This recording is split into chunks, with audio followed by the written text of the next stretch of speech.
service authorities across Australia. Lanco Group is known for delivering sustainable, efficient solutions. By working closely with clients, Lanco Group is able to meet the complex infrastructure requirements for residential, commercial and industrial developments on time, on budget. Find out more at lancogroup.com.au. Lanco Group, your business partner for engineering solutions. Are you looking to change your destiny in life? Be your own boss? Start your own business? If you are, you need people who understand your needs and are committed to helping you make it happen. At DKP & Co Chartered Accountants, we are more than just accountants. We are business advisors, taxation consultants, and strategists that specialise in setting up businesses. We understand the client and give them the very best customised advice and strategies to achieve their goals. Visit our website dkpco.com.au or give us a call today on 03 9023 9370. Fast, proactive, personal. That's DKP & Co Chartered Accountants.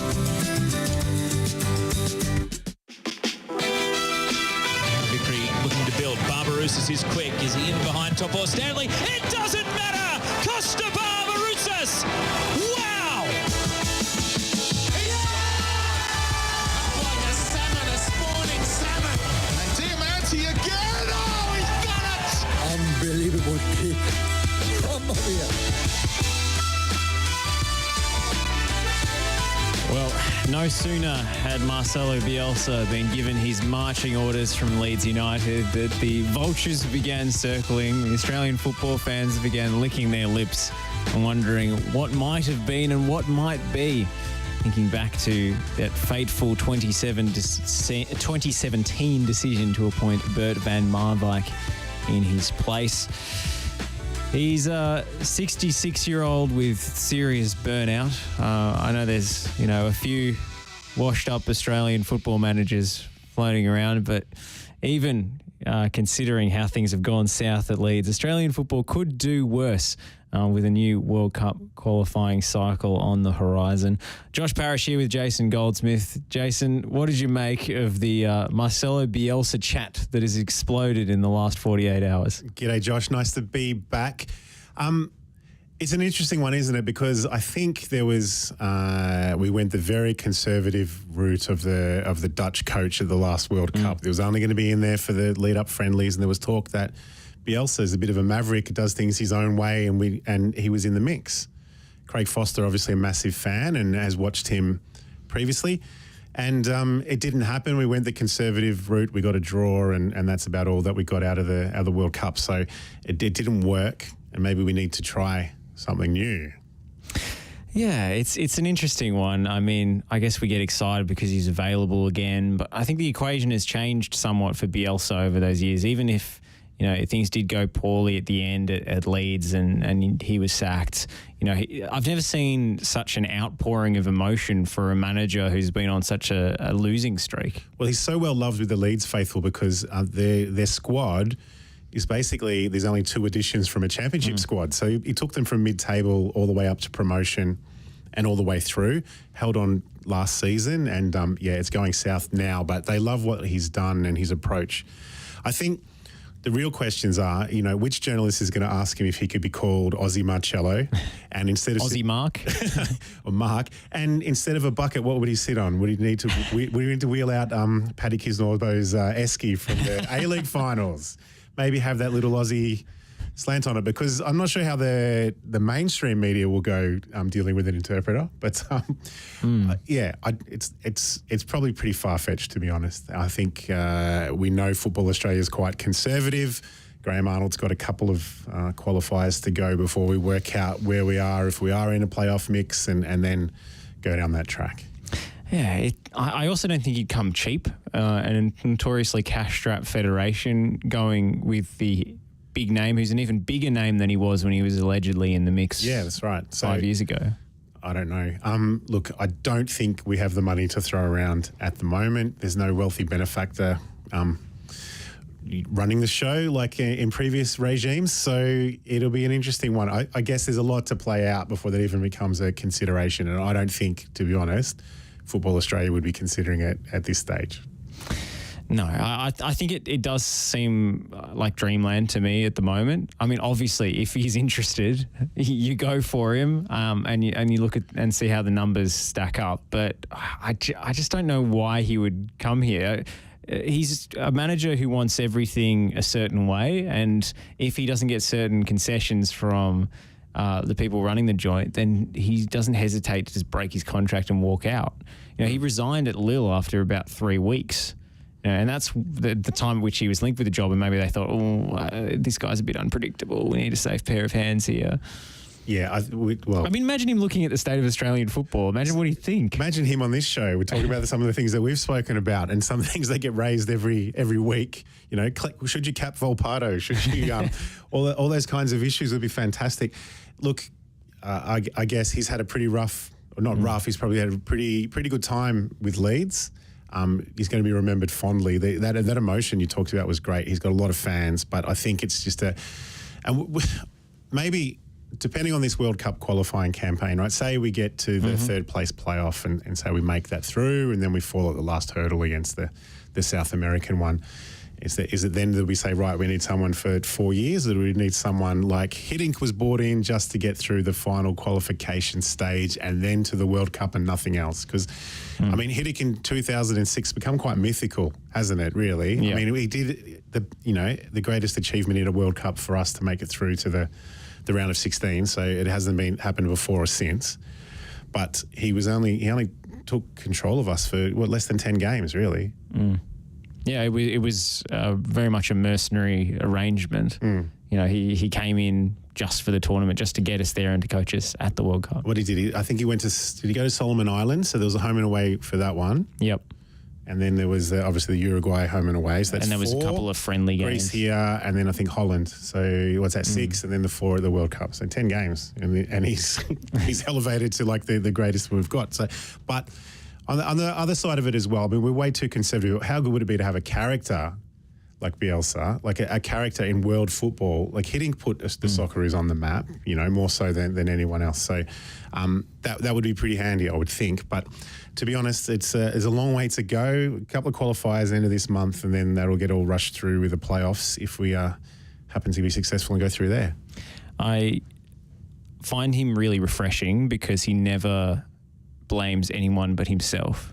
He's so refreshingly honest and doesn't deflect whatsoever. He never blames a referee. He never blames factors outside of his control. He's always just reflecting on what he could have done differently, what his team could have done differently. Yeah, and that's what they talk about, and how respectful he is, which probably goes against the stereotype of the Dutch, El Loco. of the Dutch that that we have had previously. So they have a I don't know if it's unfounded or founded reputation as Dutch people are very direct. Correct. Yeah, that's it. Frank. We'll call him Frank, but that's it. So he's yes, he takes it all himself, takes all responsibility, which is quite it's quite unique, not deflecting any attention from his boys and what he's doing.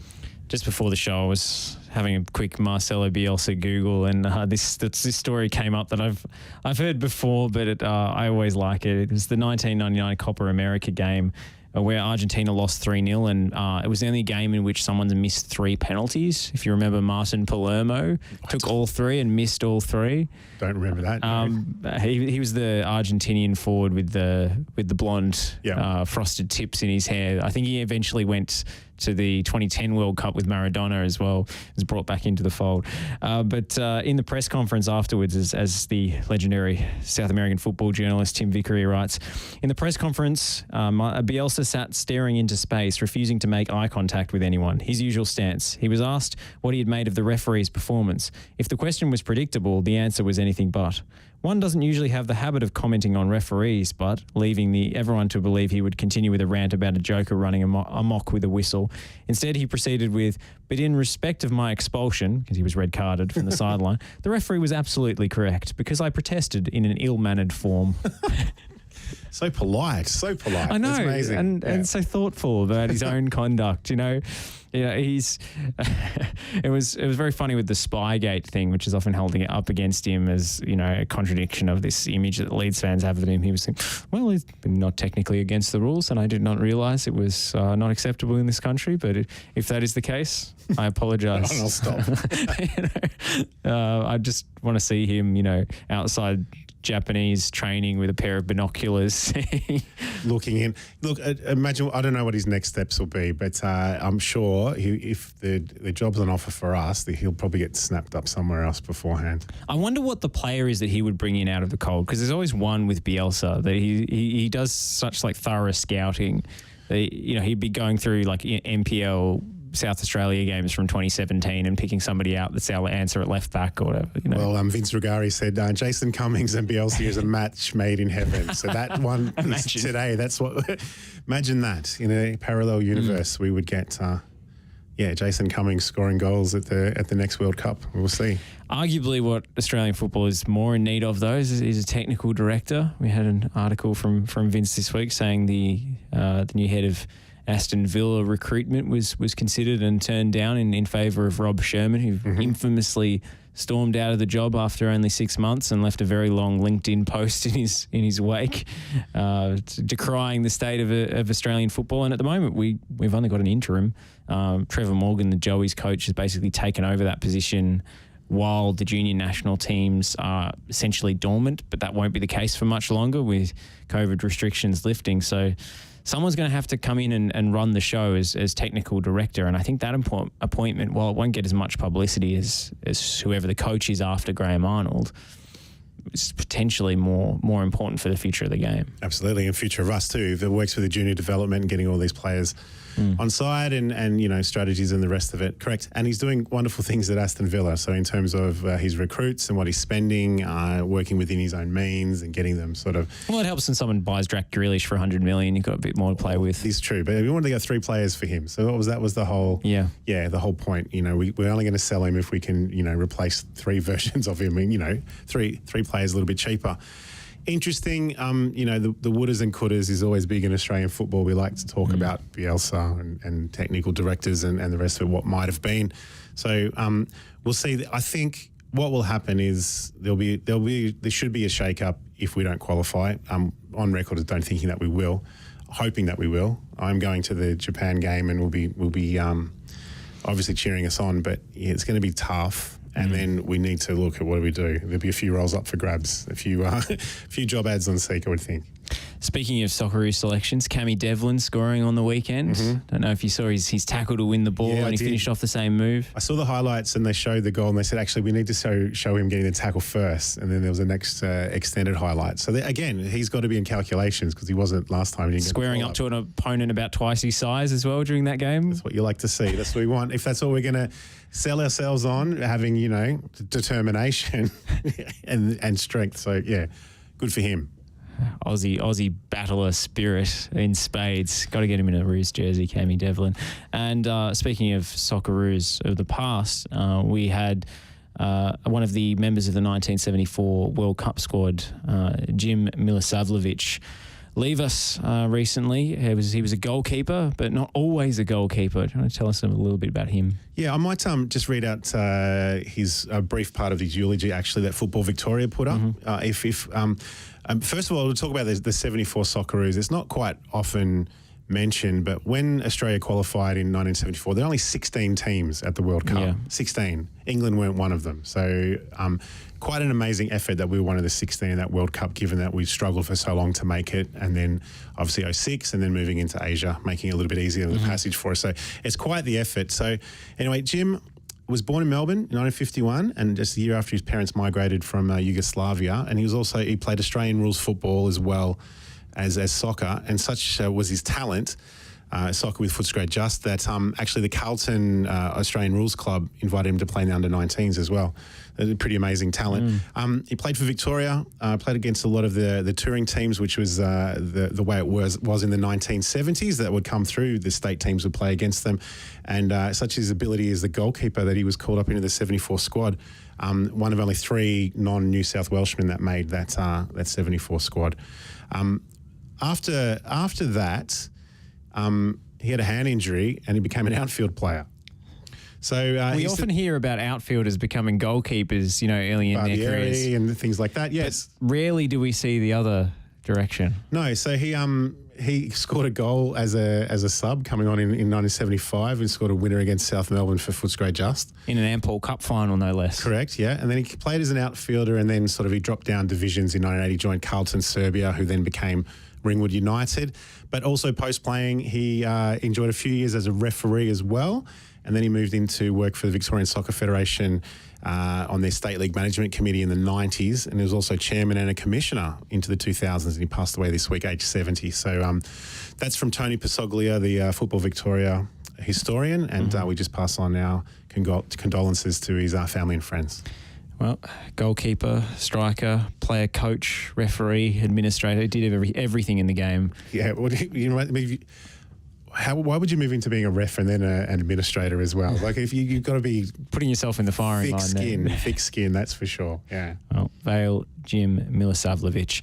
With that, we'll go to a break here on the Oz Football Hour and come back with more. We've got A-League games to discuss, last-minute winners, plenty of drama, and some wet weather as well. So stick around.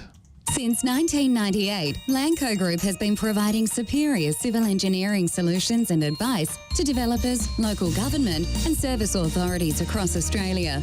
Lanco Group is known for delivering sustainable, efficient solutions. By working closely with clients, Lanco Group is able to meet the complex infrastructure requirements for residential, commercial and industrial developments on time, on budget. Find out more at lancogroup.com.au. Lanco Group, your business partner for engineering solutions. With this great sporting nation who has yet to embrace fully the world's greatest game, and for so long of trying to have the game accepted. And when I'm up to the big football field in the sky, I just want people just to remember I told you so. And suddenly the complexion of the game changes. Let's hope it doesn't, but this is the best period for Iran in the match. Ali danger for Australia here, the flag's down! It's an equaliser! You just feel for them. Not just the boys, they are representative of so many people who make this game their life. It's just, I can't say anything, mate. All right. Especially as they have the impetus. Aloisi. Cahill. Cahill! Tim Cahill has done it again! What a goal by Tim Cahill! 2-1 Australia! Oh, it's a wonderful moment in Kaiserslautern! And Tim Cahill has come off the bench and maybe won the match for the Socceroos. You're listening to FNR, Football Nation Radio.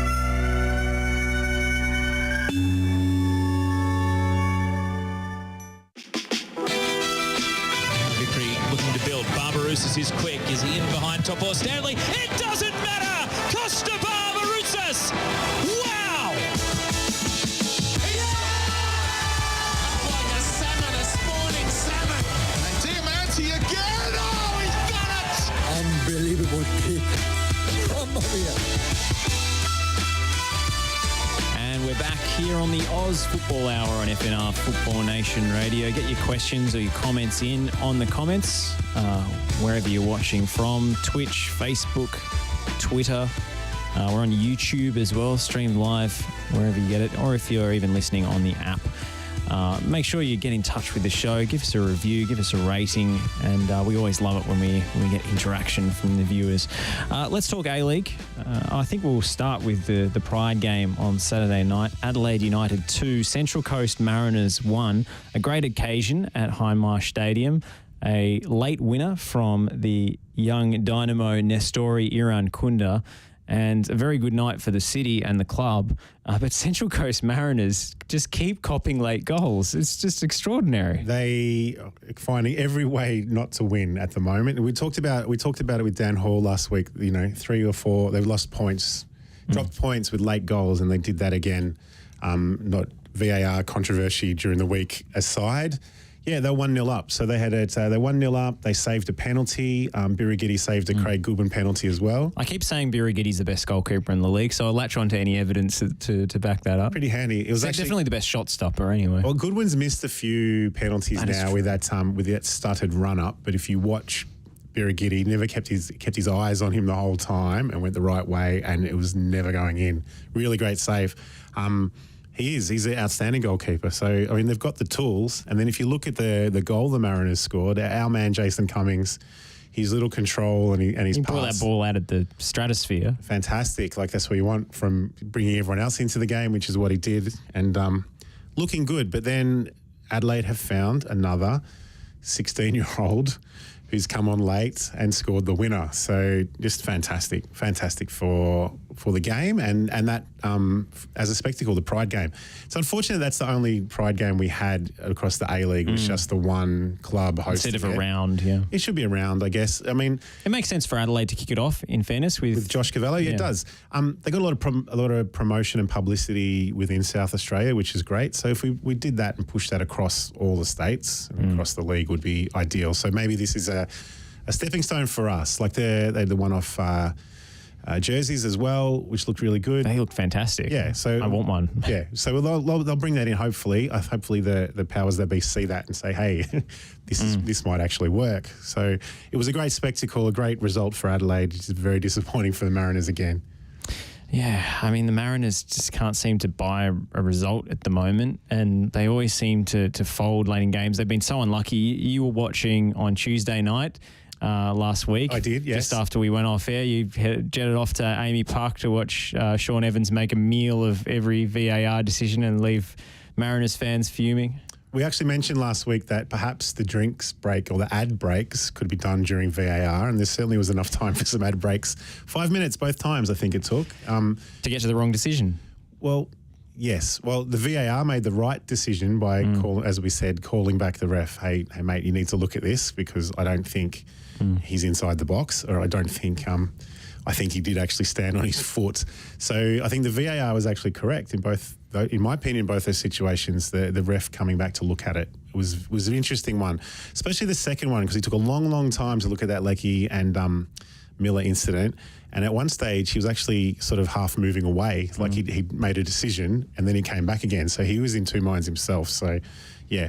Again, if you reverse those penalty decisions, and maybe Mariners steal a win there, 3-2, potentially. This game against Adelaide, though, I thought they did themselves no favours with the way they defended that late set piece, the second ball into the box. I mean, talk about a young squad, and maybe that can be used as an excuse in certain scenarios for not having the experience and mental fortitude to see out games. But it was actually two of the more experienced players in Bozanic and Cy Goddard who were not tracking their players, and young Dan Hall was left marking two. Yeah, we talk about youth, but the youth scored the winner for Adelaide. So you got to counter it somewhat. So they need. I don't know what the deal is. They've all been late, injury time or 86 minutes plus. I think it's becoming a bit of a self-fulfilling prophecy for the Mariners now. They seem to get very antsy when it gets into stoppage time. I mean, this is Monday morning quarterbacking from me, reading the results and trying to interpret, but what else are we going to do? And it seems as if they conceded a few late, and now they seem to get jumpy every time the results on the line, because they're a team that don't usually get separation. They are always competitive in games, but they're unlikely to have a 2-goal cushion at really any point stage this season. So it's always in the balance, and they need to learn to see these games out. I'm not sure what's involved in that. Maybe they need to embrace the dark arts a little bit more and be a little less honest. Perhaps. We've mentioned it before when teams are out of form and they start playing a lower team, and we've been quite the kiss of death when we did that, saying the Victory were playing the Wanderers and ended up losing. But Mariners host Brisbane Roar this coming Saturday, so weather permitting, obviously in New South Wales. maybe that's the chance to get back on track. I also feel as if they seem to be dropping the defensive line late in games and playing quite deep. Maybe that's not applicable for the victory result. I guess that was a break. But I do think they defend well on the front foot, and when they go away from that and stop applying pressure to the ball and start giving the opposition space to come at them, it's asking for trouble. Yeah, look, they're second last on the ladder. I don't think they're the second worst team in the comp. So I think this ladder is very deceptive, to be honest. It is very deceptive. I mean, it's starting to even up. When we talk about the Feb football frenzy, we were going to have 10 games from last week to now. We got 8 because of the weather.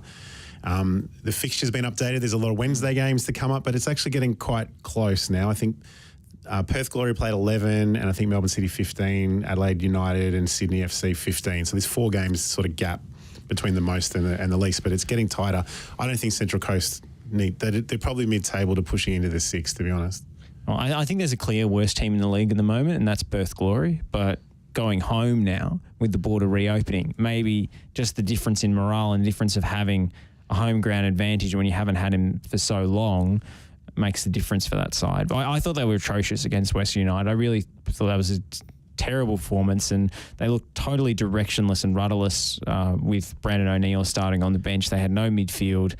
There were players, square pegs in round holes all over the pitch. I thought that was just a horrendous coaching job by Richard Garcia against Western United. And Western United fans making the most noise. I mean, it was in Tasmania. We're closer to Melbourne. It was for their sort of home game. Yeah, they were not much noise to be made, to be fair, that's what I mean. In that last-minute Tassie game. Very, they've been poor. Let's hope, though. So they're back to Perth for the first time since round 1. They play Adelaide on the Sunday, actually, Sunday night. So let's hope that the Perth public will say, right, guys are coming home. They've put in a massive effort for the last 4 months. They've had to quarantine here and there. A lot of issues, not coming back for Christmas and the rest of it, and look after them. So they had a massive crowd in round 1. And if we go back to last season, if we remember Wellington Phoenix when they got that one home game back, and the crowds came out in droves for it. So maybe absence makes the heart grow fonder. Unfortunately, their draw card for round 1, Daniel Sturridge, doesn't look like to be playing for a little while yet. Another injury. It's so curious. I mean, we pinpointed this, myself and Lockie, in our preview show at the start of the season. It looked like an unbalanced team when you've got most of the salary tied up in the Spanish guy they signed. His name temporarily escapes me because he's barely seen the pitch. Keogh, Fornaroli, Sturridge, you got all these forwards in the side, and then just loads of fullbacks. You got Rawlins, Otter, Clisby, Bert Gilroy. I think is best as a wing back or a fullback as opposed to a winger. I just don't think you can start Bert Gilroy and Clisby on the wings in a 4-3-3 and expect to get away with it. And even up front too, like they're clearly just going to need the one. Either Bruno has been subbed off for Andy Keogh most of the time, or trying to get Sturridge into the mix there as well. It's just not an efficient use of resources. No, it's not. And Bruno has played the last three full 90 minutes. They said on the call, so he's played every game. So he's dying for a rest as well. I watched the Wednesday night game. I watched Western United Sydney here in Melbourne, and then I got home and I was just going to have a rest, and then I saw they said Sturridge is coming on for the second half, and I got a little interest in the marquee or the guest player, so I put it on to watch him there. And 18 minutes he did his groin and had to be subbed off. Not been a good advertisement for the marquee phenomenon. When do they cut their losses with this? To be honest, I think that he's had COVID. He's had 3 stints in quarantine. He was triple vaxxed. He had to spend 2 weeks in Perth before when he was the funny guy on social media and needed to find the barber and the rest of it, and took all those selfies in round 1, and then there's been nothing. Like he's had a couple of shots, a free kick, and missed the sitter a few weeks back, but he really hasn't fired a shot in anger. He must be taking up a lot of coin for the Glory. Hadn't played for 14 months prior to this as well, so the gamble hasn't paid off. I wonder what the dollar per minute ratio of Surridge salary is going to be at the end of the year. Yeah, look, is it time for them to get mutual? How many Liverpool fans are there in Perth that are going to come to the game for the selfies coming up, that are going to recoup the money that they've lost having to play games in Tassie and around the East Coast and stuff? Like it's a and fair if he's question. even fit for those games. Well, Tony Sages, they're hemorrhaging money with this whole season, and they've just spent whatever it is on the outside the cap for this marquee. That's just not. It was foreseeable as well. He's got a terrible check and injury history. He has the English patient. He is. So it's interesting. But what do? Do you say, right, no, we're sticking with him because what he adds to us promotional wise, they haven't missed out on because of all the COVID issues. It's a real tough one. I can't. If he's done his groin, he's not coming back for three to 4 weeks, right, minimum. And given his history, they'd probably add a couple of weeks to that as well. Because he doesn't play unless he's 100% fit, as we know. That's right. And the season finishes end of April, so we've got 2 months to go. You're right. It's running out of time. They're running out of time. Perth are going to have to cram all their games in as well. But Sturridge can't play every 3 days. No, it's right. Even if he is fit. So. Now we might be able to play the home games because he can't fly 4 hours and play. So, this is a disaster. It is. Well, I do feel for the Glory because the fact that they've played one game at home and they've been over the eastern part of the country, it's been very, very tough for them. Let's hope they can turn it around. They're going to burgle a few wins at home. With the class of Fornaroli and Keogh up front, they are going to pinch some wins. It won't be enough to make a real dent towards the finals, I would have thought. I don't think we made enough of Iran Kunda's winner and his impact this season. 2 goals, both of them absolute screamers. One of them a free kick, and now this absolute thunder bastard of a shot that actually broke the net. I didn't see that, really. So there was a picture that did the rounds on social media afterwards, and the net is just, Costa Barbarouses net repair style, just hanging off the the corner of the goal in the immediate aftermath. I don't even know if they bothered to fix it because it was so late in the game. It was basically the last kick. But that was the velocity on that ball. I think there was nothing wrong with the way the net was installed. It was just the most powerful shot that anyone's hit all season. It was amazing. Yeah, he and the backflip was great as well. Yeah, the celebrations were great, and the crowd in front of the the active support and the rest of it. It was a fantastic goal, and that's the highlights we want. That's what you and I want. This is a development league. We want young kids coming into the teams and doing that at the death, and elevating us, the excitement level. We want to talk about these guys and these kind of goals, We don't want to talk about aging stars and their injuries. We want to talk about goals like that. So it was fantastic. Yeah, I was super happy to see that, and I hope he continues to get a bit of buzz to go, with the performances and the goals. He's a bit part player at the moment at Adelaide. There's a lot of contenders for those wing positions. Probably the strongest area of the team or the deepest area of the squad, but he looks the business in the small snippets we've seen of him, and I think there's something to be said for a player so young who clearly embraces the spotlight in that way. Well, we talked about Volpato, which got all the attention before, but the African Australians that are coming into the A-League... Particularly out of South Australia. Absolutely, coming out of Adelaide, like the Tourés and the like. But what are we doing in regards to their allegiances with potential? That's a good segue. I thought so. That's why I brought it up. So someone in the know, in the Kuol clan has tweeted out that Alu and Teng... the two of the brothers, 2 of the 5, I believe, have been included in South Sudan's World Cup qualifying squad. So, they're potentially in danger of defecting. I think they need 3 or 4 games under their belt now at a competitive level to permanently cap tie them to South Sudan, but particularly in Alu's case, who's playing at a decent level in Germany, Zwei Bundesliga, and Sandhausen on loan, of course, from Stuttgart. That's a big loss.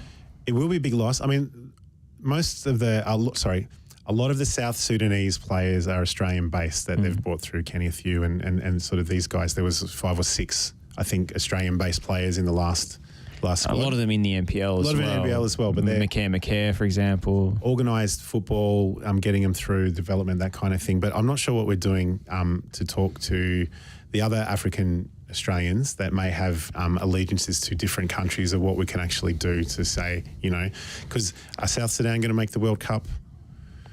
Well, no, not in the immediate term. No, that's correct, right? So if you want to sell the dream of a potentially, well, Australia's got to make the World Cup, but you want to sell the dream of Asian Cup and qualification and the rest of it playing in front of you. Well, South Sudan don't really qualify for AFCON either. Yeah, so. That's right. So we need to be doing, I think we need to be doing a lot more to try and encourage these guys. You know what is part of the problem is the fact that we haven't had any junior national team fixtures to call these guys up for and make them feel like they're part of the fold. Because Alu's definitely a youth international. He's not a senior international yet, but he's a youth international for sure.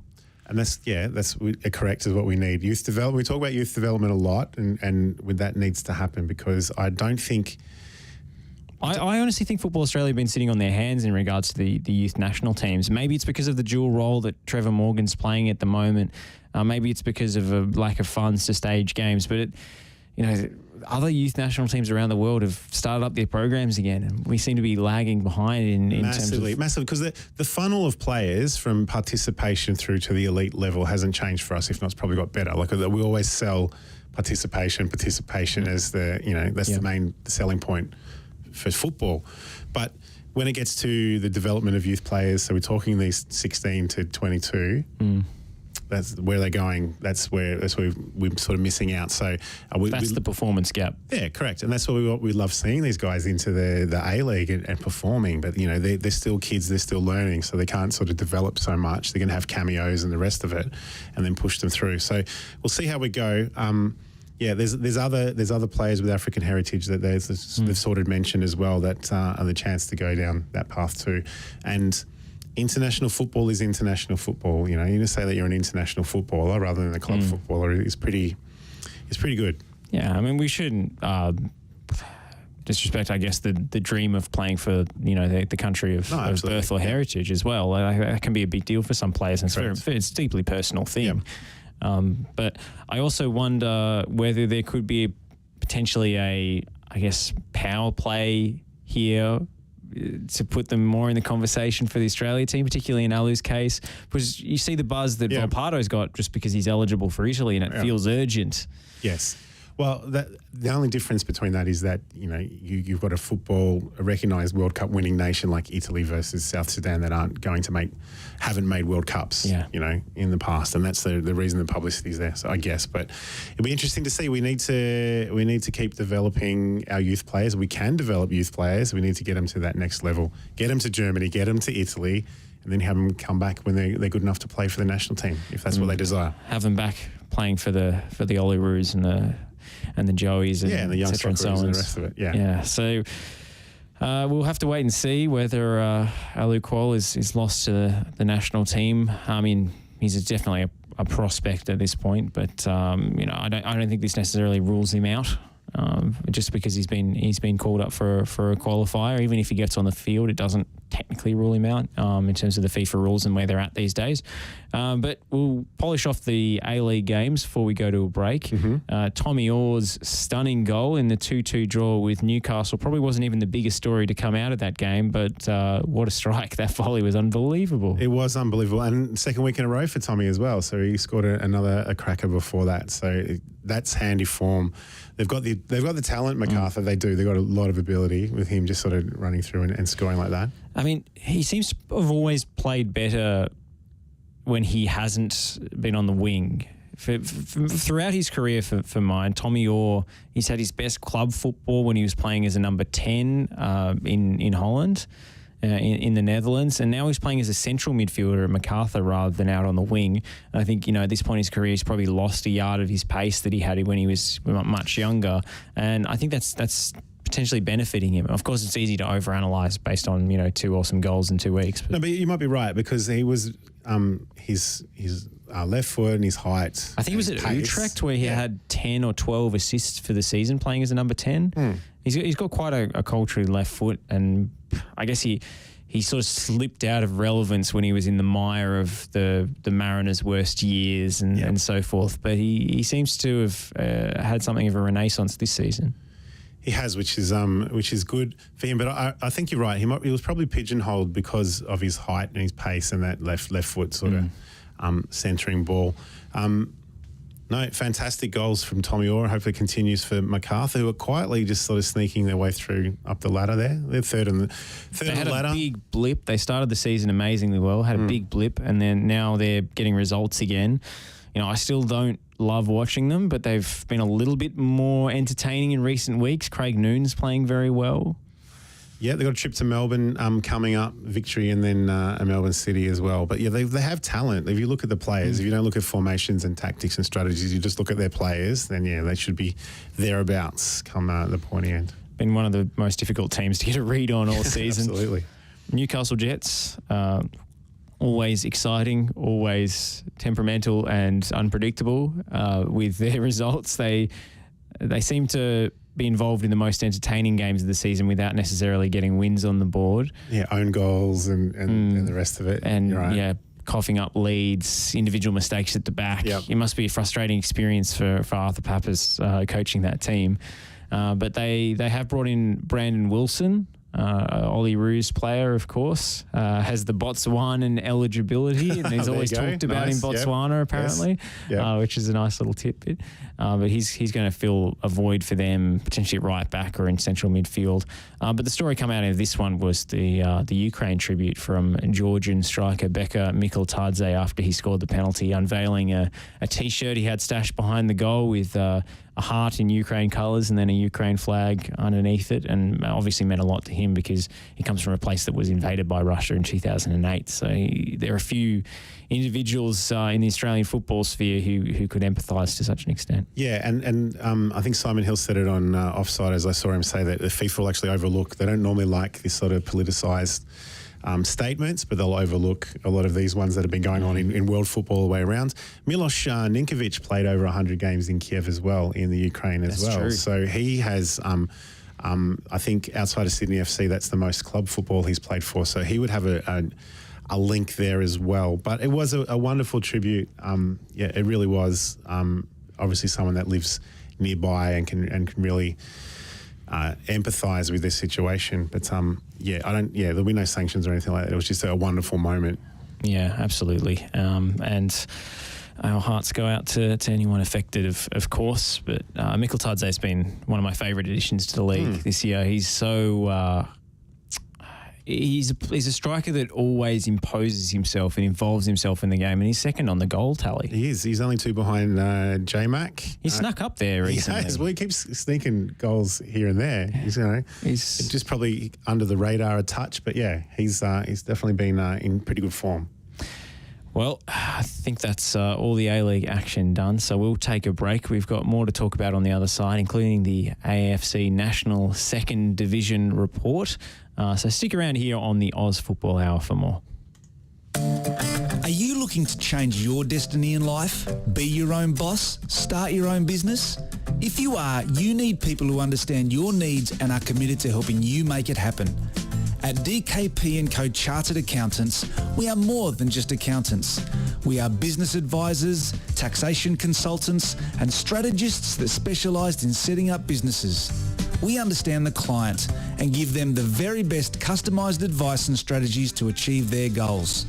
Visit our website, dkpco.com.au, or give us a call today on 03 9023 9370. Fast, proactive, personal. That's DKP & Co Chartered Accountants.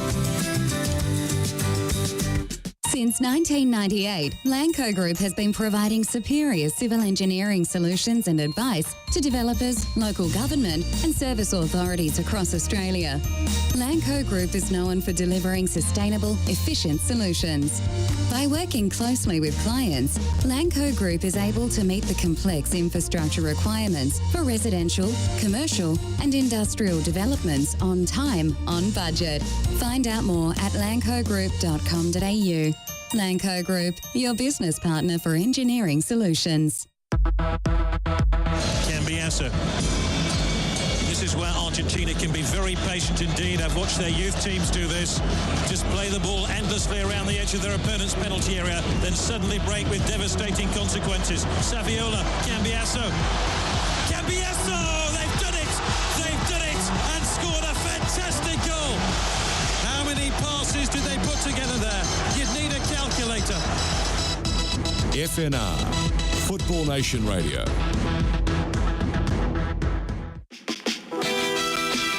Victory looking to build. Bielsaroos is quick. Is he in behind top or Stanley? It doesn't matter! Costa Bielsaroos!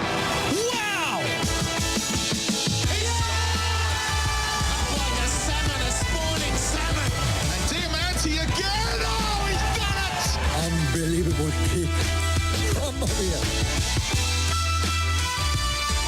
And we're back here on the Oz Football Hour on FNR Football Nation Radio. Josh Parrish with Jason Goldsmith. One more A-League game to talk about from the week that was. Sydney FC 1, Melbourne City 2, a 91st minute Matt Leckie winner, sending all 3 points to City's way after Milos Ninkovic had equalised. The opening goal was an own goal. Comedy of errors, really, and rebounded off the luckless Paolo Retre. So Melbourne City pinch a pretty valuable win on the road. I didn't think this was a great game. I was watching the Adelaide Central Coast match. I watched this one. I should have watched the other one. Yes, the conditions weren't good. Obviously, a lot of rain around Sydney. It's been the story of the week, really. The torrential downpours, especially in Queensland. A lot of pitches getting damaged as well up there.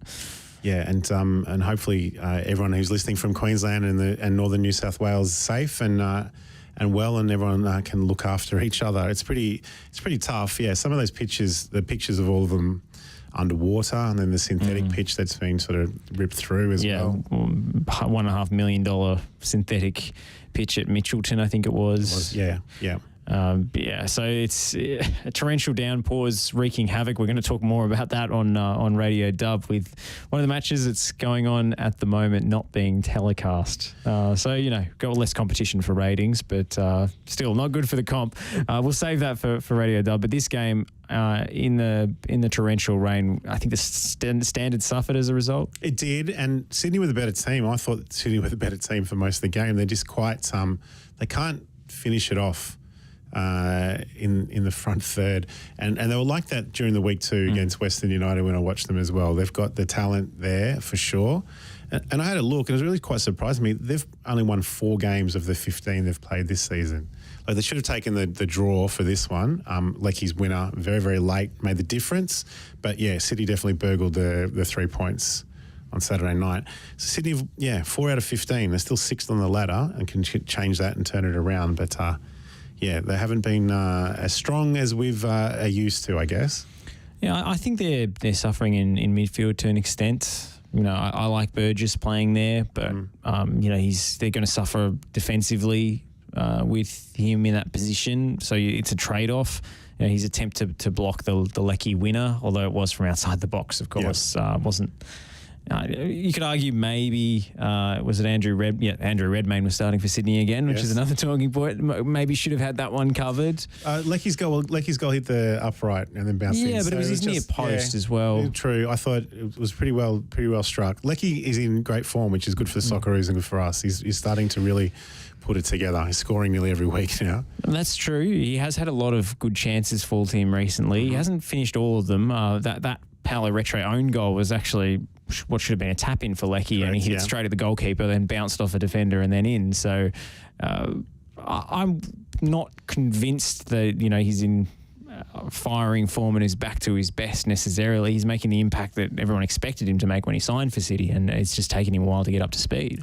I think it's probably his last roll of the dice for the Socceroos too, so you have a few more years at Melbourne City, I'm sure, but last sort of World Cup cycle for him, we would have thought, having played the last couple. And the rain was no good. And the league did the right thing, I guess, rescheduling the Brisbane-Melbourne victory game on Friday night because of the rain down to Melbourne, and then the Brisbane players couldn't get here. Yeah, they couldn't take off with the floods, so there's just no chance of getting a flight, which meant that this game is going to be rescheduled for to a third time, which means that Victory have this horrendous run of games in March. They're going to be playing 7 times, including the Asian Champions League fixture. It is crazy. I mentioned it earlier as well. So they've rescheduled a lot of the games for March and April, and there's a lot of Wednesday games. So it's not quite the football frenzy we had in Feb, but we're looking at 2 to 3. Well, there's a game tomorrow night. Then next Wednesday there's 3 games. So they're really trying to get it all in so the season will finish, sort of end of April. But yeah, that's a big, big effort. Big effort for them. We'll see how they go. Yeah, it's a massive effort. We've seen how the Victory women's team has struggled with the number of games that they've had to play in a short space of time. And it's a similar situation for the men, playing Friday, Wednesday, Saturday, Tuesday, Saturday, Wednesday, Sunday in a row. And, there's some tough games in there as well. City, Sydney FC, Western United, MacArthur, Vissel Kobe, of course, coming up against Iniesta. That one's TBC on the venue, but it should be away from home based on the Vissel Kobe being the seeded team. So they have to fly to Japan and back on a 3-day turnaround, which is insane. It is the season of rescheduled matches. They'll probably change that over, I would have thought. It's crazy to think, we're getting back on track with all the COVID games, and now we have floods stopping us and bad weather and the rest of it. It seems almost biblical, doesn't it? That's crazy. So the season is cursed. The mice plague didn't cause any games to be to be called off. Locusts may be on the way, but yeah, there's still a lot of football to go. They've still got to cram it all in for the A-League men's and women's. Maybe we can name the next expansion team after the plague. Locust FC. The Logan Locusts. Let's talk about the National Second Division report that came out just as we went to air last week, so we weren't really able to get across it. But the plan is to have between 12 and 16 teams playing in truly national competition, as opposed to the Champions League or conference style format that has been mooted by Football Australia. They've put it out, the report with the pros and cons of these models, and this is, of course, only a lobby group, essentially, this group of clubs. It doesn't mean that the National Second Division is limited to this group of partner clubs that have signed up. It doesn't mean that their recommendations will be taken on board. It's just basically the NPL teams who are ambitious and do want to be a part of it have got together to pitch something, and the final decisions will all be made by Football Australia for potentially a late 2023 start, which is pretty soon, really. It needs to happen. There's a market for it. How it gets off the ground, there's too many people with sort of self-interest to try and either stop it or, to want to change the rules and things. But I guess the report we saw last week, though, minimum of 12, getting to 16 teams pretty quickly. There's about 30 clubs that have signed off on it. So also the leading clubs for each state. So you've got clubs with NSL history. You've got clubs with sort of long history of being involved with the game. They've all got their own unique supporters as well. So it's not going to bastardize the current supporters in the game. There's venues for it. I think some of the things that struck me for it, each club needs to have a venue that holds 3,000 people, more than achievable at the moment with a lot of their NPL clubs. I assume that's standing room included. Oh, you would? Well, it has to be. I would suggest that would be the case, but that's fine. And a women's team as well, which is magnificent. I think that was that has to be part of the process as well. Yes, and there's an aim to get the women's National Second Division off the ground by 2026. Okay. That is an even bigger undertaking, I think, because so many of the players that make up the NPL teams from across the country, the best NPL teams, play in the A-League women's as well. So that presents a dilemma as to whether you stage concurrent seasons in the Women's National Second Division or not, whether you allow players to play in both competitions, whether you completely dilute the quality by doing that, whether it's actually a necessary step for the game, even though there will be pain in the short term. Yep. That's a massive overhaul. But for the men's side of things, when you've got NPL players who don't obviously play in the A-League as well, you don't have this situation where players are two-timing essentially, then I honestly think it's a no-brainer to have the best of the NPL players playing against each other in a national competition week to week. Absolutely. If the clubs are willing to meet those costs. Well, it's $100,000 was also mentioned, wasn't it? Each club had to put that as a admittance fee for the season as well. So that you would think would go to the league. So then automatically you can. Well, the idea, I think, is to pool travel costs so that, the one Perth team, perhaps, if they do get in, isn't completely slugged every week, and it doesn't create this complete inequality with the concentration of Sydney and Melbourne teams. Yeah, that's it. We don't want, what do they all talk about, NPL on planes? Like, we don't want that to happen. We want it to be... Well, you know what? NPL on planes is essentially what the A-League Women's is, because it's not a full-time competition. Yeah. So, you know, I think there is some virtue in having a part-time national league. But you do want to increase the standards when you do go national, you know, in terms of training and coaching and broadcast and everything. You would think that would happen. So broadcasting is an interesting one too, because there's a market for it. I mean, you're an NPL commentator, you know, Josh. There's a market for it. So that'll definitely happen. The people that want to support the club that their parents and their grandparents and families have supported, or if they have an allegiance through the ethnic backing of a lot of these clubs as well, there's that wants to be recognised again or brought to the table. So to be honest, it needs to happen. It needs to happen yesterday. So it's good that we're making steps. But the AAFC now need to get, was it Football Australia or the APL to Football Australia to get this approved. But the APL would never approve it because it's not in their interest, and they don't have a role in it based on the Congress negotiations and the deals that were struck a couple of years ago. These guys will focus on youth more than anything, more than we get from the A-League clubs, I would thought, because of the transfer system they want to bring into play as well. So that would be the case where if there is a good player in Perth or a good player in Sydney that the Adelaide City or whatever wants to bring in, and then pay for it, and then have to pay the appropriate transfer fees, and then the clubs get compensated, they can reinvest into the youth football. So the whole process just makes so much sense. It's funny though, like, someone mentioned, I heard the other week, the J League started professionally in 1993 with one division, and they've got 3 divisions of professional clubs now, right? So that's not that long ago. So we're looking about 30 years. And the A-League's 17 years old now, and we've got 12 teams. We're 12 teams, so we've moved from 8 to 12. So we need... a few of them collapsing along the way as well. Yeah, a couple of them falling through. But 12 teams, we've got the ability to do it. There's, 30 clubs that want to put their hands up for a national second division. So let's get this second division off the ground, then roll into a third, and then we can go from there. One tidbit that did raise my eyebrows in the report was that they'd had conversations with SBS, which is a real throwback. Well, yes, absolutely, but that couldn't be a bad thing. The more coverage over different channels, the better, I guess.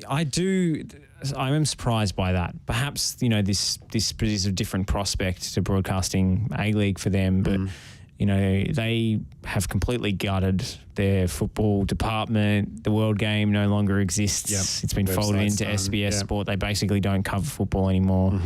They have shown no appetite editorially from SBS Sport to cover football. So to then step in as a national second division broadcaster would be a big fork in the road for... Well, they have the World Cup, don't they? They still got the World Cup, right? That is true. That is true. They have the World Cup this year coming up, so they will need someone to, fingers crossed. I keep forgetting about that. Yeah, so they still have that. So there might be a hangover, and there'll still be a couple of people that might need some jobs or something for them to do the next year. If we're looking at 2023, it's not that far away, because the World Cup is November, isn't it? November, December. Yeah, it's coming up this year. It's sneaking up on us. Because of the weather. The Qatar situation. Yeah, because of the weather, it'll roll into it. So, you know, they probably need to relook at their football department coming into the World Cup and then see what they can do, I guess.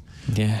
I would be honestly surprised, but it would be a pleasant surprise. Let me be clear. But I did raise my eyebrows because they just haven't really shown much appetite in showing Australian domestic football. No, I would have thought Paramount would have come on board, given they're wanting a lot of football content moving. I mean, Stan bid for the A-League as well. And there's also a whole lot of different streaming platforms and things. They could have it publicly available on YouTube, essentially, or we could do with paying for another streaming service to watch football, couldn't we? There's only 4 or 5. Who says it has to be a pay-per? No.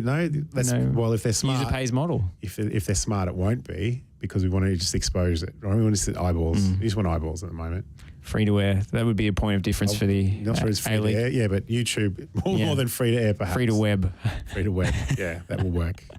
All right, we're going to tie it off there here on the Oz Football Hour. Jason, thank you for your company. Thank you, Josh. And we'll stick around for Radio Dub. We've got a superstar from Adelaide United, Matilda's fringe player and a real star in this league, hopeful for the World Cup next year. Dylan Holmes is going to be joining us in the next hour on Radio Dub, so stick around for that. Vickery looking to build. Bielsaroos is quick. Is he in behind Top or Stanley? It doesn't matter. Costa Bielsaroos